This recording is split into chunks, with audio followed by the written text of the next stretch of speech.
Good morning, class. This is today's lecture of chapter number 3, that is fiber to fabric.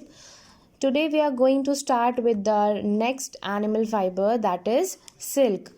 तो silk is obtained from the silkworm. आप सबको पता है that the silk which we are getting that is obtained from the silkworm. Silkworm आपको silk कैसे देता है, उसके लिए एक process होता है and that process is termed as sericulture. Basically, sericulture is the breeding and rearing of silkworms in order to obtain silk from them. That means अगर आपको silkworm से सिल्क ऑब्टेन करना है तो you have to keep them. आपको उन्हें raise करना होगा, प्रॉपर उन्हें फूड देना होगा, उनको ब्रीड कराना होगा, then you will get the silk out of them. Okay, and that process has been given a term that is sericulture. Next, the life history of silk moth. एक silk moth कितने steps या उसकी life history क्या होती है कि वो finally आपको सिल्क देता है. सबसे फर्स्ट स्टेप होता है फीमेल सिल्क मॉथ लेज एग. सबसे पहला स्टेप क्या है कि जो फीमेल सिल्क मॉथ होती है इट लेज एग्स. अब ऐसा नहीं है कि वो एक एग ले करेगी या दो ले करेगी, वो मेनी नंबर एग्स ले करती है. एग्स जब ले करेगी तो उसमें जब एग हैच होता है तो इट प्रोड्यूसेस लार्वा. छोटे छोटे आपने देखे होंगे वर्म्स निकलते हैं and they are termed as the larva. Larva are produce called caterpillar और द सिल्क वर्म. तो ये जो लार्वा प्रोड्यूस होता है after the hatching of the eggs that is termed as the caterpillar, या आप उसे सिल्क वर्म भी कह सकते हैं. It grows in size and are ready for the next stage called pupa. तो धीरे धीरे वो ग्रो होते हैं और कुछ ही दिनों में they are ready for their next stage, और उनका नेक्स्ट स्टेज होता है the formation of pupa. Okay, तो प्यूपा कौन सा स्टेज होता है? It is the stage after the caterpillar stage and before the silk moth stage. ये मिड का स्टेज होता है. नाउ दिस प्यूपा ये क्या करता है? It weaves a net to hold itself. Weave करना मतलब अगर आप हिंदी में वीव बोलोगे तो the meaning of weave is बुनना. तो ये जो आपका प्यूपा है ये एक नेट बुनना स्टार्ट कर देता है जिसके अंदर ये अपने आप को होल्ड करता है.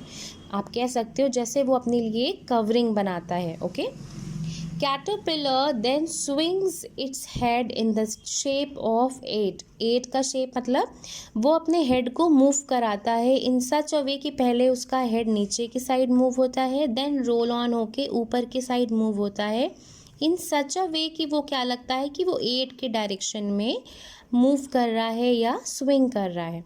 Okay, As it swings its head, fiber is secreted. जब ये अपना हेड स्विंग कर रहा होता है इन द शेप ऑफ एड, तो वो क्या होता है साइड बाय साइड वो एक फाइबर को भी सिक्रीट करता है. जैसे ह्यूमन में क्या होता है सलाइवा सिक्रीशन होता है, सिमिलर वे में आपका जो कैटरपिलर है it secretes fibre. Okay, this fibre is made up of protein and as it comes in contact with air it hardens and forms silk fibre.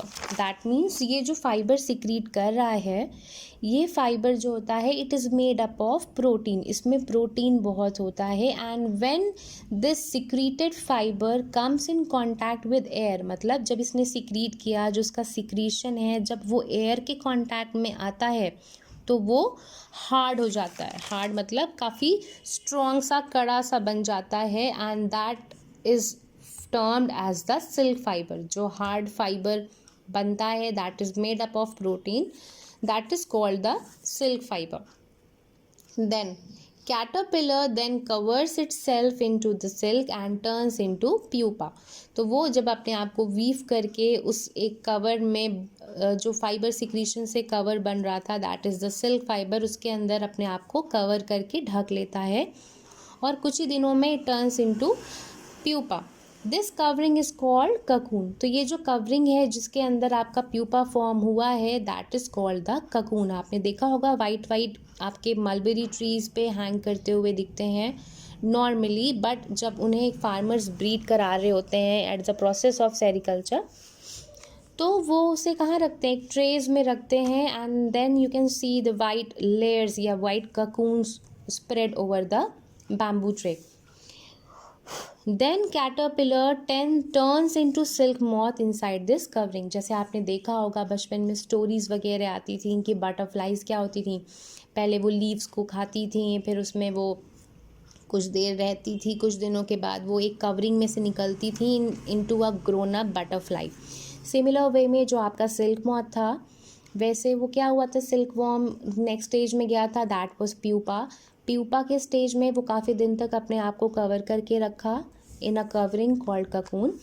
उसके अंदर ही उसकी फर्दर ग्रोथ हुई, एंड फर्दर ग्रोथ होने के बाद जब वो प्रॉपरली मैच्योर हो जाता है, and then this cocoon opens up और उसमें से आपका सिल्क मॉथ निकलता है, मतलब ग्रोन अप सिल्क वॉर्म निकलता है.